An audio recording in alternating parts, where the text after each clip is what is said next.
Hello दोस्तों, welcome back to the channel सस्टी study point. और एक गुड न्यूज़ है। जी हाँ, वैकेंसी आई है किस डिपार्टमेंट में, तो मैं आपसे बात कर रही हूँ यहाँ पर एकलव्य मॉडल आवासीय विद्यालयों के बारे में।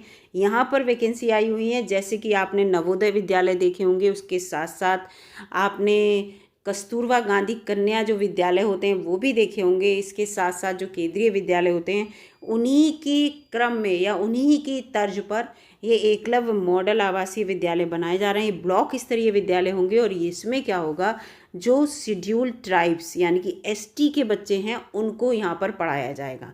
पूरी यहाँ पर जानकारी मैं आपको दूंगी कि कैसे फॉर्म भरे जा रहे हैं, लास्ट डेट क्या है, इसकी जो है क्वालिफिकेशन क्या है। इसके साथ साथ मैं आपको बता दूँ प्रिंसिपल की वैकेंसी है, प्रिंसिपल के साथ साथ यहाँ पर टीचर्स की वैकेंसी निकली है और उसके साथ साथ नॉन टीचिंग स्टाफ की, क्योंकि वो ये खोले जा रहे हैं तो सबकी यहाँ पर आवश्यकता होने वाली है, तो सबके लिए यहाँ पर वैकेंसी निकली है। तो यहाँ पर ये देखिए, पहले तो छोटा सा एक नोटिफिकेशन यहाँ पर है, उसके बाद पूरा आपको मैं यहाँ पर दिखाऊंगी, पूरा डिटेल में दिया हुआ है वो भी बताऊंगी। तो भारत सरकार के जनजातीय कार्य मंत्रालय के तहत एक स्वायत्त संगठन राष्ट्रीय आदिवासी छात्र शिक्षा समिति देश में एकलव्य मॉडल आवासीय विद्यालयों के लिए शैक्षिक और गैर शैक्षिक कर्मचारियों की भर्ती के लिए ऑनलाइन आवेदन आमंत्रित कर रहा है। ठीक है, तो ये यहाँ पर पूरा लिखा है, ऑनलाइन आवेदन, शैक्षिक योग्यता, शिक्षण अनुभव, जो कुछ भी है, पात्रता के जो मानदंड हैं सब बुलेटिन में दिए गए हैं। वही इन्फॉर्मेशन बुलेटिन मैं आपको बिल्कुल अभी दिखाऊंगी, वीडियो में बने रहिएगा। और नहीं तो आप यहाँ से डाउनलोड कर सकते हैं वेबसाइट से, वहाँ से भी आप पूरा अपने आप ही पढ़ सकते हैं। इच्छुक और पात्र उम्मीदवार ये देखिए, यानी कि आप 31 जुलाई तक जो है फॉर्म भर सकते हैं। पूरा इसमें लिखा है, पूरा विवरण दिया हुआ है, पूरी जानकारी मैं यहाँ पे दूंगी, वीडियो में बनी रहिएगा। अब चलिए इन्फॉर्मेशन बुलेटिन को देखते हैं कि उसमें क्या क्या दिया हुआ है। अब देखिए दोस्तों, ये है information bulletin Eklavya model residential school का, और 33 पन्नों का ये बुलेटिन है। ठीक है, ये मैं आपको यहाँ पे बता दूँ। ये देखिए, एकलव्य मॉडल रेजिडेंशियल स्कूल को EMRS भी कहते हैं शॉर्टकट में। अगर कहीं आपको लिखा दिखे तो आप समझ जाइएगा कि ये इसी से संबंधित है। एकलव्य को आपको पता है कि वो जंगल में रहते थे और वहाँ पर जो है ये 5 पांडव जो थे वो अपनी क्या था, धनुर्धर की जो वो थी वो सीख रहे थे। तो एकलव्य छुप छुप कर सीखते थे, है ना, जंगल में रहते थे। जंगल में रहते हुए क्या था, वो शेड्यूल्ड ट्राइब्स ही माने जाएंगे, क्योंकि ये जंगल में जो होते हैं वो ट्राइब्स लोग ही रहते हैं, यानी कि जनजाति जो होते हैं वो लोग। तो इसीलिए इसका नाम एकलव्य उसी वजह से रखा गया है। ठीक है, द्रोणाचार्य जी ने क्या कहा था, द्रोणाचार्य जी ने फिर उनका अंगूठा जो था वो अपनी किस में लिया था, दक्षिणा में लिया था, जो गुरु दक्षिणा होती है, तो उसी को लेकर इसका नाम यहाँ पे रखा गया। पूरी इन्फॉर्मेशन बुलेटिन है यहाँ पर ये दी हुई। और यहाँ पर देखिए पूरा ये देखिए ईयर 2023 की बुलेटिन है। और ये national education society for tribal student, मैंने आपको बताया था ST शेड्यूल्ड ट्राइब के जो बच्चे होते हैं, मतलब आपने इस कैटेगरी वाइज जो कैटेगराइज नहीं होते, जैसे जनरल, OBC, फिर SC, फिर ST, तो यहाँ पर बात ST की हो रही है। ठीक है, उन लोगों को आगे बढ़ाने के लिए इस तरह के स्कूल खोले गए हैं जिससे वो लोग आगे बढ़ें और पढ़ाई करें अपनी, और अच्छी से अच्छी एजुकेशन। तो पूरा इनका इंडेक्स दिया हुआ है। इस इंडेक्स में क्या क्या है पूरा है, ये देखिए 33 पन्नों का इंडेक्स है, ये आपको दिख रहा है यहाँ पे 33 लास्ट में पन्ना है। यहाँ पर पहले मैं आपको पूरा इसके बारे में इंट्रोडक्शन दे देती हूँ, जिससे कि जिन लोगों को इसके बारे में नहीं पता है तो वो ये एकलव्य के जो ट्राइब्स वाले स्कूल खोले जा रहे हैं, रेजिडेंशियल स्कूल है, फुल्ली रेजिडेंशियल, टीचर्स को भी वहीं रहना है, तो उससे संबंधित मैं आपको पूरा यहाँ पर बता देती हूँ। National education society for tribal student से नेस्ट कहते हैं, ये भी याद रखना। कभी कभी इसकी फुल फॉर्म एग्जाम में आपको लिखने को आ सकती है, तो ये क्वेश्चन आपके GS के भी यहाँ पे तैयार हो रहे हैं। एन ऑटोनॉमस ऑर्गेनाइजेशन है, इस्टेब्लिश अंदर कौन सी मिनिस्ट्री के अंदर इस्टेब्लिश हुई है, ट्राइबल अफेयर्स, जो गवर्नमेंट ऑफ इंडिया की मिनिस्ट्री है उसके अंतर्गत जो है ये इस्टेब्लिश हुई है। इनवाइट कर रही है क्या, online application from Indian citizen for recruitment on direct basis to the post of principal, post graduate यानी कि PGT जो टीचर होते हैं, अकाउंटेंट, जूनियर सेक्रेटरिएट असिस्टेंट यानी कि JSA, जहाँ JSA लिखा मिले उसको समझ जाइएगा, और लैब अटेंडेंट, इन सब की इनने जो है पोस्ट निकाली हैं, याद रखिएगा। अब यहाँ पर पूरा बताया जा रहा है कि एकलव्य मॉडल रेजिडेंशियल स्कूल हैं क्या, तो are being establish with objective to providing quality education from 6th to 12th। ठीक है, 6 to 12th के लिए ये भी है, क्वेश्चन आ सकता है। किसके लिए? ST कैटेगरी के जो बच्चे हैं उनके लिए। These school will be set up at block level, मैंने आपको पहले ही बताया था ब्लॉक लेवल पर ही खुलेंगे। एज रेजिडेंशियल स्कूल होंगे, वहीं पे बच्चा रहेगा, सब कुछ उसे वहीं पर प्रोवाइड किया जाएगा जैसे नवोदय विद्यालय में होता है। विल बी सेपरेट हॉस्टल, वहाँ एक अलग हॉस्टल होगा बच्चे को पढ़ना। नवोदय विद्यालय आपने देखे होंगे, पढ़ने के लिए स्कूल उनका अलग होता है, हॉस्टल अलग होता है, गर्ल्स का अलग होता है और बॉयज़ का हॉस्टल जो है अलग होता है। इस तरह से नवोदय विद्यालय होता है। ठीक है, कभी आप नहीं गए हो तो जाके देखिएगा। सेपरेट हॉस्टल है, किसके लिए? गर्ल्स और बॉयज़ के लिए, यहाँ लिखा हुआ है। अकोमोडेशन फॉर टीचर के लिए भी रहने के लिए वहाँ घर होंगे। मैस होगी, मैस फैसिलिटी का मतलब खाने के लिए वहाँ पे बड़ी सी किचन जो होती है वहाँ सब बच्चों को बुलाया जाएगा। प्ले ग्राउंड होगा। All other amenities in line with Navodaya Vidyalaya, बिल्कुल नवोदय विद्यालय की तरह यहाँ पर सारी फैसिलिटी मिलने वाली हैं। ठीक है, इसके साथ साथ for detail of location and amenities please see the, मतलब पूरी कहाँ पे ये खोले जाएंगे उसके लिए आपको इस वेबसाइट पर जो है वो रहना होगा, उसको कंटिन्यू देखना पड़ेगा। EMRS being fully residential institution, teaching and non teaching staff are required to stay on the, आपको कैंपस में रहना ही होगा। विच रेंट फ्री, जहाँ पर आपका कोई रेंट नहीं लिया जाएगा और वहाँ आपको रहने के लिए फ्री मिलेगा। टीचर को या जो कोई भी इस फॉर्म को भरना चाहता है तो पूरा इस माइंड अपने प्रिपेयर करके भरे कि वहीं आपको रहना होगा। ठीक है, लेकिन वैसे भी जॉब करने के लिए बुरा क्या है, नवोदय वाले टीचर्स वहाँ बहुत अच्छे से रहते हैं, मैंने खुद देखे हैं, और इतनी अच्छी लाइफ रहती है वहाँ, बहुत सारा स्टाफ होता है, बिल्कुल एक फैमिली बन जाती है। ठीक है, तो ये देखिए ऑनलाइन एप्लीकेशन चल रहे हैं, फॉर्म भरे जा रहे हैं, आप जाके देखिएगा साइट पे, खुद ही लिखा है अप्लाई करने के लिए। आप क्लिक करेंगे वहाँ पे पूरा आपका रजिस्ट्रेशन नंबर वो सब आएगा। तो ये 31 जुलाई तक आप फॉर्म भर सकते हैं। ठीक है, फ़ीस जो है केवल ऑनलाइन मोड पे ली जाएगी, और प्रिंसिपल की पोस्ट के लिए अगर आप भरेंगे तो आपको 2000 फीस है, और PGT टीचर के लिए भरेंगे तो आप 1500, और नॉन टीचिंग स्टाफ के लिए 1000 रुपये। ठीक है, ये चीज़ें याद रखना, ये आपके फ़ीस के बारे में। फिर इसके बाद एडमिट कार्ड कब मिलेगा, कब एग्ज़ाम होगा, कब सब कुछ जो है वो आपकी नेस्ट की जो वेबसाइट है उस पर पता चल जाएगा। इसके साथ साथ यहाँ पे देखिए पेपर का बस ड्यूरेशन बता दिया है यहाँ पे, कि अगर टीचिंग स्टाफ का एग्ज़ाम होगा तो 180 मिनट मिलेंगे, यानी कि 60 मिनट 1 घंटा, यानी कि 3 घंटे का पेपर होगा। और इसके लिए जो है वो 2.5 घंटे का होगा, 6 दूनी 12 और 30, यानी कि नॉन टीचिंग स्टाफ का जो है 2.5 घंटे का एग्ज़ाम होगा। ये यहाँ पर बता दिया है बस, और सब कुछ जितना भी आपको पता करना है, आंसर की वगैरह सब वेबसाइट पे बाद में पता चलेंगे। अब यहाँ पर ये देखिए पूरा मैं आपको डिटेल में एक बताऊँगी, पूरा वीडियो में बने रहिएगा। जिन बच्चों को एकलव्य स्कूलों के बारे में पता नहीं है वो भी सब इस वीडियो से आप जान जाएंगे। तो देखिए ये है आपके ऑनलाइन मोड पे ही जो है आपकी फ़ीस जो है यहाँ पर सबमिट होगी। फॉर्म भी आपका उसी हिसाब से सबमिट होगा, और किसी मोड पर आपका यहाँ पर फॉर्म एक्सेप्ट नहीं किया जाएगा। ठीक है, ये चीज़ भी दी है। द कैंडिडेट में apply for more than 1 post, अगर आप एक से ज़्यादा पोस्ट के लिए एलिजिबल हैं तो आप अप्लाई कर सकते हैं। In such case the candidate will have to pay the requested fees separately, लेकिन फ़ीस आपको फिर अलग अलग देनी पड़ेगी। मान लीजिए आप प्रिंसिपल के लिए भी जो है लग रहा है कि आप फॉर्म भर सकते हैं ना, और PGT टीचर के लिए तो 2000 प्रिंसिपल की दीजिए भैया फ़ीस, और 1500 PGT टीचर की दीजिए, दोनों फॉर्म भरिए आप, है ना। ये सब इसमें बता रहे हैं जिसमें आपका आ जाए। ठीक है, अलग हाउएवर, जबकि PGT post eligible candidate can apply, केवल अगर PGT के लिए आप भर रहे हैं तो ऐसा नहीं, PGT आप PGT बायोलॉजी के लिए भी भर लो, PGT मतलब PGT मैथ के लिए भी भर लो, PGT आप फिजिक्स के लिए भी भर लो, तो इस तरह से आप नहीं भर सकते। PGT जूलॉजी बॉटनी के लिए इस तरह से भी नहीं भर सकते, एक ही उसके लिए भरेंगे।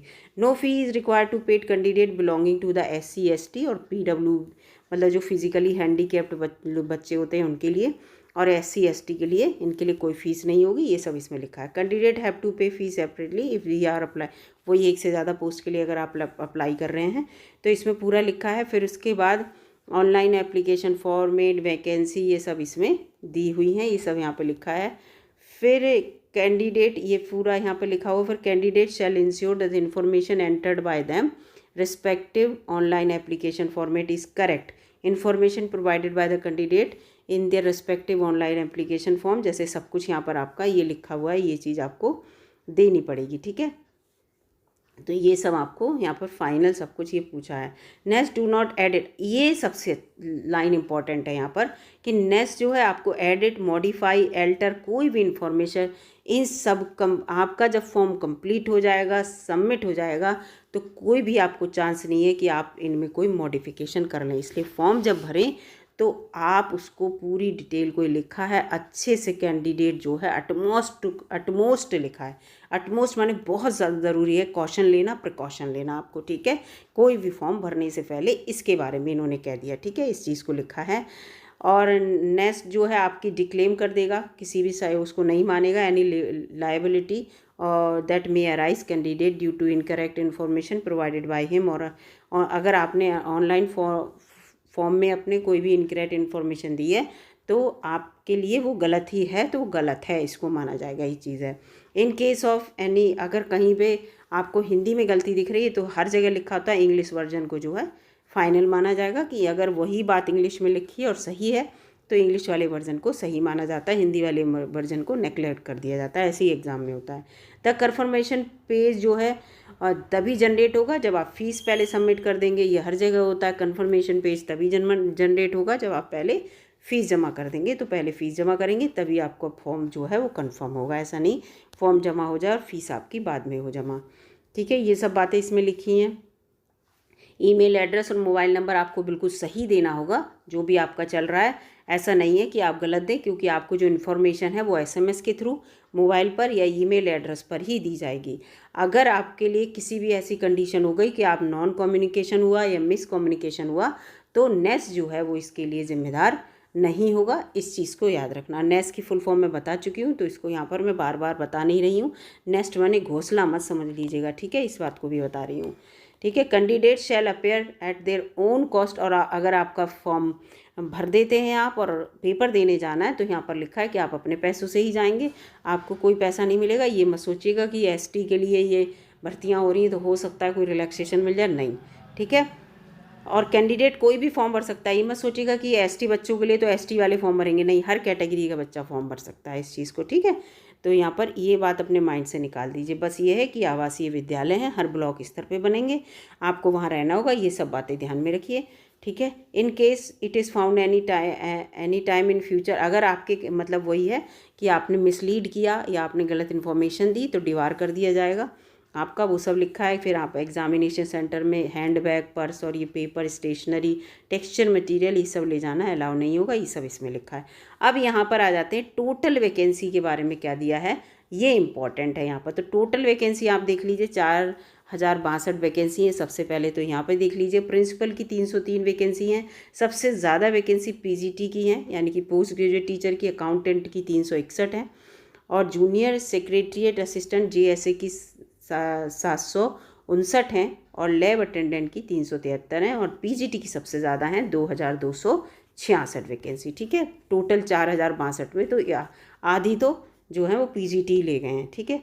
अब यहाँ पे देखिए लिखिए पूरी प्रिंसिपल के लिए अनरिजर्व की 125 हैं। ईडब्ल्यूएस जो होते हैं इकोनॉमिकली जो वीकर सेक्शन में आते हैं, आर्थिक रूप से पिछड़े लोग, 10% वाला जिनका कोटा होता है आर्थिक रूप वो वाला है। ओबीसी के लिए देखिए 81 हैं, एससी के लिए पूरी वैकेंसी यहाँ पे लिखी हुई है, एससी एसटी इन सब के लिए।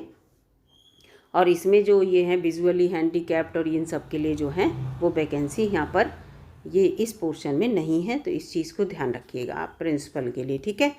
और इसके साथ साथ पीजीटी में देखिए किस किस सब्जेक्ट में, इस चीज़ को यहाँ पर देखिए English, Hindi, maths, chemistry, physics, biology, यानी कि जूलॉजी बॉटनी की अलग नहीं है, बायोलॉजी की वैकेंसी है, और history, geography, commerce, economics, computer science, इतनी वैकेंसी हैं। 11 टाइप की वैकेंसी हैं। और आप यहाँ पे देखिए 246 इंग्लिश में है, 200 हिंदी में और 236 बायोलॉजी में हैं। तो सबसे ज़्यादा जो वैकेंसी है वो किस में, इंग्लिश में है, और मैथ्स में 244 हैं, है ना। और टोटल जो वैकेंसी मैं आपको बता चुकी हूँ, इसमें देखिए ये जो टोटल वैकेंसी कितना यहाँ पे है 2266 बता रहे हैं। तो यहाँ पर इस समय यहाँ पर दिखा रहे हैं 2200, वो 2086 वैकेंसी दिखा रहे हैं, ठीक है। और भी इसमें अदर्स में यहाँ अलग दिखा रहे होंगे ये चीज़ें हैं, लेकिन ऐसा नहीं है, इन सबको जब ऐड करेंगे तो इतना ही बैठेगा, ठीक है। यहाँ पे लिखा है nature of disabilities for the post which horizontal जो रिजर्वेशन मिलता है PWBDs को, तो ये उनके लिए है, ये उनके बारे में दिया। फिर ये पूरा यहाँ पे दे रखा है। फिर अच्छा 180 वैकेंसी ये अलग से यहाँ पे दी है लैंग्वेज वाली, ठीक है, तभी वो यहाँ पर अलग दी हैं। ये वैकेंसी 2086 ये तो नॉर्मल है, और लैंग्वेज वालों के लिए 180 वैकेंसी ये दी हैं जो भाषा के लिए, मराठी भाषा, उड़िया, तेलुगु, संस्कृत, बंगाली और संथाली। तो संस्कृत भाषा की देखिए 97 वैकेंसी यहाँ पे हैं और हिंदी के लिए 200 वैकेंसी ये हैं। तो हिंदी और संस्कृत बच्चा जो है पीजी करता है ना, जब तो हिंदी से अगर करता है तो संस्कृत उसके साथ रहती है, संस्कृत का उसका मैच रहता है, 2 सब्जेक्ट एक साथ का। तो यानी कि जो हिंदी वाला बच्चा है वो दोनों जगह फॉर्म भर सकता है, लेकिन पीजीटी में यह है कि एक ही जगह भरेंगे लिखा हुआ है। तो इसमें टोटल 180 वैकेंसी जो हैं वो थर्ड लैंग्वेज की, इस चीज़ को याद रखना, जो थर्ड लैंग्वेज पढ़ाना चाहते हैं हिंदी और इंग्लिश के अलावा, ठीक है। तो यहाँ पर इस चीज़ को याद रखना। इसके साथ साथ फिर यहाँ टेक्निकल पोस्ट जो हैं वो आपको यहाँ पे दिख ही रही हैं, 1493 पोस्ट हैं, जिसमें ये देखिए ये सबकी पोस्ट दी हुई हैं। और फिर यहाँ पर ये पूरा ये फुल फॉर्म दी हुई है, ठीक है। OH का मतलब क्या है, ऑर्थोपेडिकली हैंडीकैप्ड, VI का मतलब विजुअली इम्पेयर्ड। तो जहाँ पे आपको लग रहा है कि फुल फॉर्म आपको समझ में नहीं आ रही है तो वो ये देखिए OH यहाँ पर लिखा है, तो OH ये लिखा है, यानी कि ऑर्थोपेडिकली हैंडीकैप्ड। VI माने विजुअली इम्पेयर्ड, HI माने हियरिंग इम्पेयर्ड, ठीक है। तो इस चीज़ को याद रखना, ये फुल फॉर्म यहाँ पर सब दी हुई हैं, तो फुल फॉर्म को लेकर कंफ्यूज मत होइएगा, पूरी दी हुई होंगी सब, ठीक है। ये यहाँ पर इसके साथ साथ ये देखिए ओनली इंडियन सिटीज़न जो है, यानी कि इंडिया के किसी भी कोने से आप इस फॉर्म को भर सकते हैं, इस चीज़ को भी याद रखना, ठीक है। किसी भी कोने के हुआ। The vacancies for the post included in the recruitment notification are tentative and increase भी हो सकती हैं और डिक्रीज भी हो सकती हैं। नेक्स्ट के पास जो है रिजर्व राइट्स हैं उनके पास, वो चाहें तो वैकेंसी को बढ़ा भी सकते हैं, घटा भी सकते हैं, इस वैकेंसी को कैंसिल भी कर सकते हैं और इस वैकेंसी को वो रोक भी सकते हैं लंबे टाइम तक। तो जो भी उनकी है वो ये सारा लिखा हुआ है, ठीक है। क्वालिफ़िकेशन जो है वो बिल्कुल जो भी लिखा है वो नेसेसरी है, ये सब इसमें लिखा हुआ है। तो इसमें और हाँ ये देखिए पूरा यहाँ पर एक चीज़ और है, ये कट ऑफ का determination, various eligibility criteria, educational और एज लिमिट, ये सब दिया है। 31 जुलाई 2023 वाला जो है, before applying applicant satisfied themselves about the eligibility age on the, जो भी उनका पूरा है एलिजिबिलिटी का वो यहाँ पे दिया हुआ है। उसके साथ साथ है reservation policy government of India की जो होंगी वही आपके लिए एप्लीकेबल होंगी। और यहाँ पर लिखा है OMR सीट, आपका जो एग्ज़ाम होगा वो पेपर पेन वाला होगा, इस चीज़ को भी ध्यान रखिएगा। और इंटरव्यू आपका जब पेपर हो जाएगा तब इंटरव्यू के लिए आपकी प्रिंसिपल के लिए, केवल प्रिंसिपल के लिए क्या होगा, प्रिंसिपल के उसके लिए केवल आपका इंटरव्यू होगा, याद रखना। और based on the performance of written exam and also keeping in views number of vacancies the candidate will be called for interview, ठीक है।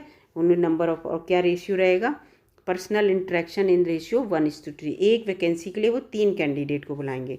प्रिंसिपल की जितनी वैकेंसी है उसको गुणा 3 कर लीजिए, तो उतने लोग ये लोग क्या करेंगे, ये जो है प्रिंसिपल के लिए बुलाएंगे, याद रखना। और जो प्रिंसिपल के लिए ही बता रहे हैं, रेशियो जो रहेगा रिटन का 80 नंबर का और उसका 20 नंबर का, इस रेशियो में रहेगा। अगर इन्होंने कहा रिटन 100 नंबर में से 80 नंबर का रिटन और 20 नंबर का, मान लीजिए 200 नंबर का होगा तो 160 नंबर का रिटन होगा और 40 नंबर का आपका इंटरव्यू रहेगा, ठीक है। 80% और 20% वाला रेशियो रहेगा, इस चीज़ को याद रखना। ये सब मैं यहाँ पर आपको बताती चल रही हूँ जिससे कि आपको काफ़ी कुछ क्लियर यहाँ पर होता चले, ठीक है। अब यहाँ पर देखिए ये जो है पूरा यहाँ पर लिखा है जॉब और उसके लिए सैलरी। तो सैलरी को ये देखिए, सैलरी तो अच्छी खासी, जब प्रिंसिपल है तो आप खुद ही देख लीजिए यहाँ कितनी सैलरी है। इसके बाद पीजी टीचर की आप खुद देख लीजिए कितनी है सैलरी, अकाउंटेंट और ये सबकी अच्छी, बहुत अच्छी सैलरी, लैब अटेंडेंट की भी देखिए कितनी अच्छी सैलरी है। तो ये सब चीज़ें यहाँ पर है, जबकि लैब अटेंडेंट जो होता है लैब में अटेंडेंट के रूप में काम करता है तब, ठीक है। ये लिखा है देखो, पेपर पेन वाला आपका एग्ज़ाम होगा, कंप्यूटर बेस्ड एग्ज़ाम नहीं होगा, इस चीज़ को भी याद रखना। और choice of the medium of question जो है, दोनों हिंदी और इंग्लिश मीडियम दोनों में एग्ज़ाम होगा। और पीजीटी की जो थर्ड लैंग्वेज अभी हमने देखी थी, थर्ड लैंग्वेज के लिए जो वैकेंसी थी, तो उसके लिए जो पार्ट 5 होगा, अभी आपको मैं पूरा वो बताऊँगी एग्ज़ाम का, तो उसमें पार्ट 5 जो होगा वो उस लैंग्वेज में होगा। अब यहाँ पर ये आ जाइए, देखिए प्रिंसिपल के लिए जो होगा एग्ज़ाम ऑब्जेक्टिव टाइप होगा, 130 मार्क्स का, एंड लैंग्वेज जो है कॉम्पिटेंसी जो है वो 20 मार्क्स की होगी, इस चीज़ को याद रखना। और जो देखिए आ गए, और 40 मार्क्स का आपका इंटरव्यू होगा, इस चीज़ को यहाँ पर देखिए। अब ये देखिए पार्ट 1 में रीजनिंग, न्यूमेरिक एबिलिटी जो है वो 10 क्वेश्चन आएंगे 10 नंबर के। जनरल अवेयरनेस के 20 क्वेश्चन होंगे 20 नंबर के। और लैंग्वेज कॉम्पिटेंसी वाले बता दिया, ये 20 होंगे 20 नंबर के, ठीक है। जनरल हिंदी के 10 मार्क्स ईच और इंग्लिश के 10 मार्क्स, इसमें इंग्लिश और हिंदी के 10 मार्क्स होंगे। एकेडमिक एंड रेजिडेंशियल एस्पेक्ट से पूछे जाएंगे और सिलेबस जो है वो नेस्ट की वेबसाइट पे होगा, तो वो 50 क्वेश्चन आएंगे 50 नंबर के। एडमिनिस्ट्रेशन और फाइनेंस से 50 क्वेश्चन आएंगे, तो 150 क्वेश्चन होंगे और 150 नंबर के ही होंगे। और आपके 3 घंटे आपको मिलेंगे, तो काफ़ी मिनट मिल रहे हैं आपको, समझ लीजिए 180 मिनट मिल रहे हैं और 150 क्वेश्चन करने हैं आपको, तो आप आसानी से इसको सॉल्व भी कर लेंगे। लेकिन प्रिंसिपल के लिए जो क्वालिफ़िकेशन है वो अभी आपको मैं बताऊंगी, तभी आप समझ पाएंगे कि क्या है। अब ये आ रहा पीजीटी वालों के लिए, पीजीटी के लिए है नहीं, ये पीजीटीज़ के लिए लिखा है। पीजीटीज़ के लिए इसमें 130 और कॉम्पिटेंसी के 20, यानी कि पूरा इन्होंने इंटरव्यू तो है नहीं इसमें, तो इसमें देखिए पूरा दिया है किस किस के क्वेश्चन कितने होंगे, पूरा यहाँ पे दे रखा है। और ये पार्ट 5 आ गया, ठीक है, लैंग्वेज थर्ड लैंग्वेज वाला, थर्ड लैंग्वेज से संबंधित। तो यहाँ पर क्या है, ये पूरे यहाँ पर क्वेश्चन, ये 80 क्वेश्चन को लेकर है। फिर लैंग्वेज कॉम्पिटेंसी में हिंदी और इंग्लिश के 10 नंबर के 20 क्वेश्चन आएंगे आपके लैंग्वेज वाले, तो कुल 150 नंबर का आपका यहाँ पर पेपर होगा, ठीक है। और ये सभी के लिए क्वेश्चन लिखा, देखो 1 से 4 तक, 1 से 4 और 6 सबके लिए कॉमन होगा, 1 से 4 और 6, यानी कि 1 से 4 तक ये कोई भी पीजीटी का बच्चा किसी ने भी किसी भी सब्जेक्ट से भरा है सब कॉमन होगा, और 6 वाला कॉमन होगा। लेकिन जो पार्ट 5 है ये सबके लिए अलग होगा। क्यों अलग होगा, जिस सब्जेक्ट का जिसने भरा है तो 80 क्वेश्चन वो वाले आएंगे आपके, ठीक है। यहाँ पर ये मैंने ये फिर आ गया यहाँ पे अकाउंटेंट वगैरह का, तो ये इनका भी ऐसे ही दिया हुआ है। फिर ये सबका तो ऐसे करके ये दिया हुआ है। फिर मार्किंग स्कीम क्या होगी, याद रखना कि 1 मार्क मिलेगा एक आंसर के लिए, लेकिन आपके गलत क्वेश्चन पे 0.25 यानी कि 1/4 की यहाँ पर माइनस मार्किंग भी होगी। इस चीज़ को भी ध्यान रखना। आंसर की आपकी वो OMR शीट वगैरह डाउनलोड कर दी जाएगी और सब कुछ। और जो सिलेबस है वो आपका देखिए, सिलेबस एग्जामिनेशन का जो है इस वेबसाइट पर दे दिया जाएगा। और अपेंडिक्स 1, ठीक है, सिलेबस आर गिवन दिया हुआ है, ठीक है, दिया हुआ है सिलेबस। तो इस चीज़ को लेकर भी मैं सिलेबस को लेकर भी आपकी जो है वीडियो बना दूंगी, आप चिंता मत करिए, इसी में नहीं ऐड कर रही हूँ मैं, सिलेबस की वीडियो भी इसमें बन जाएगी। फिर यहाँ पर देखिए पूरी इंस्ट्रक्शन दी है कैसे आपको फॉर्म भरना है, क्या क्या करना है, तो ये सब मैं आपको नहीं बता रही हूँ, जिससे कि ऐसा ना हो कि ज़्यादा बड़ी वीडियो हो जाए। यहाँ पर मैं आप क्वालिफ़िकेशन पे आपके आती हूँ। ये तो वही 2 घंटे का टाइम है, ये सब पहले पहुँचना है, क्या क्या लेना है, और ये सब यहाँ पे दिया हुआ है। अब देखिए क्वालिफ़िकेशन पे आ जाइए। क्वालिफ़िकेशन और एज क्राइटेरिया ये सबसे इम्पॉर्टेंट है, क्योंकि इसी पे बच्चा फॉर्म भरेगा। तो प्रिंसिपल के लिए क्या है, एज आपकी 50 साल से ज़्यादा ना हो, याद रखना। एज रिलैक्सेशन SC OBC और ST के लिए मिलेगा अप टू, यानी कि 55% तक, 55 साल तक आप इस फॉर्म को भर सकते हैं, यानी कि 55 साल के हैं, यानी कि मास्टर डिग्री की हो आपने किसी भी उसमें, प्लस BEd भी करे हों आप, मास्टर डिग्री हो, MA MSc MCOM कुछ हो, या MTech वगैरह, प्लस BEd भी करे हों। इसके साथ साथ 12 साल का एक्सपीरियंस होना चाहिए आपको, वाइस प्रिंसिपल का, PGT का, TGT मतलब वही ट्रेन ग्रेजुएट टीचर का या पोस्ट ग्रेजुएट टीचर का। इसके साथ साथ 4 साल का है ना, इन टीचर्स का 4 साल का, और वैसे ओवरऑल आपके पास 5 साल का जो है, 12 साल का जो है एक्सपीरियंस होना चाहिए।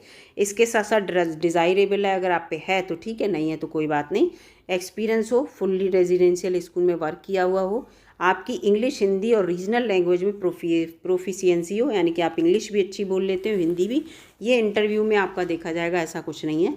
और वर्किंग नॉलेज हो, कंप्यूटर भी आप जानते हो, क्योंकि हर प्रिंसिपल की चैम्बर में उनकी डेस्क पर या मेज पर एक कंप्यूटर ज़रूर रखा रहता है, तो कंप्यूटर उन्हें चलाना आता हो, है नहीं है। और प्रिंसिपल है जब किसी अच्छे स्कूल का, तो उसे इंग्लिश हिंदी और रीजनल लैंग्वेज तीनों बोलनी आती हो, कि जिस क्षेत्र में उनकी भर्ती हुई है, मान लीजिए उन्हें लोकल का कोई व्यक्ति भर्ती कराने आया, वो अपनी भाषा बोल रहा है, आपको वो भाषा ही नहीं आ रही तो सीख जाएंगे आप, ऐसा कुछ नहीं है। और फिर PGT के लिए क्या है कि 40 साल से आप ज़्यादा ना हो, जबकि प्रिंसिपल के लिए आप 50 या 55 हो सकते हैं। और इसमें SC OBC ST के लिए क्या है, इसमें रिलैक्सेशन गवर्नमेंट ऑफ इंडिया के अकॉर्डिंग मिलेगा, लेकिन यहाँ भी आप 55 साल से ज़्यादा के ना हो, 55 साल तक हैं तो आपके, क्योंकि जो फिज़िकली हैंडीकैप्ड लोग होते हैं उनको ज़्यादा रिजर्वेशन मिलता है, ज़्यादा रिलैक्सेशन, तो उनकी एज ज़्यादा हो जाती है। अब इसके लिए आपको क्या है, आप मास्टर डिग्री होनी चाहिए, जिस सब्जेक्ट से आप फॉर्म भरेंगे उस सब्जेक्ट की मास्टर डिग्री आपके पास हो, ठीक है। यानी कि अगर आप एमएससी कर रहे हैं, फिजिक्स से भर रहे हैं तो फिजिक्स से एमएससी हो, बायो से भर रहे हैं तो बायो से एमएससी हो, ठीक है। तो इस चीज़ को याद रखना। इसके साथ साथ यहाँ पर देखिए ये पूरा लिखा है, master degree if any subject other than the subject. अगर दूसरे सब्जेक्ट से मास्टर डिग्री और आप सोचें कि आपने मैथ से एमएससी कर रखा है, बायो से फॉर्म भर देंगे, ऐसा नहीं होगा। तो यहाँ पर ये बात कही गई है। इसके साथ इस चीज़ को याद रखिएगा, बीएड आप करे हुए हो, लेकिन 4 साल का जो आपका बीएड वाला जो चलता है, ग्रेजुएशन प्लस बीएड 4 साल का चलता है जो कोर्स, उस कोर्स को मान्य यहाँ पर नहीं किया गया है। तो पीजी अपने सब्जेक्ट्स में प्लस बीएड, ये चीज़ यहाँ पर मांगी गई है पीजी के लिए भी और प्रिंसिपल के लिए। उसके लिए आपके लिए एक्सपीरियंस मांगा है, इसमें एक्सपीरियंस नहीं मांगा है। पीजीटी कंप्यूटर साइंस के लिए अलग है क्वालिफिकेशन, इसके लिए आप एमएससी करे हो कंप्यूटर साइंस में, आईटी में, एमसीए करे हो किसी यूनिवर्सिटी से रिकॉग्नाइज्ड, या एमई करे हो या एमटेक करे हो, तो आप कंप्यूटर साइंस से फॉर्म भर सकते हैं। इसके साथ साथ अकाउंटेंट के लिए आप कॉमर्स से करे हो डिग्री, यानी कि ग्रेजुएशन बीकॉम, ठीक है, degree commerce degree, B bachelor degree कोई तो कहते हैं, तो आप अकाउंटेंट के लिए। जूनियर सेक्रेटरीट के लिए क्या है, आप क्या हो, इंटर पास हो और आप जो हैं टाइपिंग आपके लिए इंग्लिश आती हो और हिंदी टाइपिंग आती हो, तो इंग्लिश टाइपिंग 30 वर्ड्स आप लिख लें पर मिनट आप टाइप कर लें, और हिंदी भी 30 वर्ड्स आप पर मिनट टाइप कर लें, तो ये आपके लिए जेएसए के लिए है। इसके बाद लैब अटेंडेंट के लिए आप हाई स्कूल पास हो या इंटर पास हो, उसके साथ साथ आपको लेबोरेटरी टेक्नीशियन का हाई स्कूल जो पास है उसके लिए कही जा रही है। लेबोरेटरी टेक्नीशियन का आपके पास कोई डिप्लोमा होना चाहिए और हाई स्कूल पास हो तो भी एलिजिबल है, या केवल आप इंटर पास हैं तो भी एलिजिबल हैं, ठीक है। ये सब इसमें लिखे हुए हैं, इसको आप ध्यान से पढ़ लीजिएगा, जिससे कि आपके लिए ये रहे कि हाँ कौन सा फॉर्म भर सकते हैं। फिर यहाँ एज रिलैक्सेशन का पूरा दिया हुआ, देखिए मैंने कहा कि जो पर्सन विद डिसेबिलिटी होता है ना, इंक्लूडेड वुमेन, यानी कि जो फिजिकली हैंडीकैप्ड दिव्यांग लोग होते हैं, उनको देखिए कितने ईयर का है, 15, 13, ओबीसी के लिए 13 साल का, एससी के लिए 15 साल का, जनरल के लिए 10 साल का रिलैक्सेशन मिल रहा है। अब मान लीजिए इन्होंने 40 कह दिया, अब वहाँ पे प्लस 15 एससी का और कर दिया, तो कितना हो गया, 55 हो गया, है ना। तो यहाँ पर यही दिया हुआ है कि 55 से ज़्यादा ना हो, लिखा है अप टू 55 तक। तो इन्होंने दिमाग लगा लिया है कि एससी वाला ज़्यादातर 15 से ज़्यादा कोई है ही नहीं, तो इस 55 से यहाँ पर नहीं होना चाहिए। और ये देखिए ईएमआरएस में जो एम्प्लॉई हैं उनके लिए भी है, 55 साल तक अगर वो हैं तो वो फॉर्म भर सकते हैं। अगर आप उस क्षेत्र में जॉब कर रहे हैं तो आप इस क्षेत्र में आना चाहते हैं तो आ सकते हैं। पूरा यहाँ पे ये लिखा हुआ है। और इकोनॉमिकली वीकर सेक्शन का रिजर्वेशन वही रहता है, 10% कोटा, आपको पता ही है वो पूरा उनका। तो क्या क्या उसका प्रोसीजर है वो सब इसमें लिखा है, कैसे आप फॉर्म भरें, कैसे आपको सर्टिफिकेट होना चाहिए।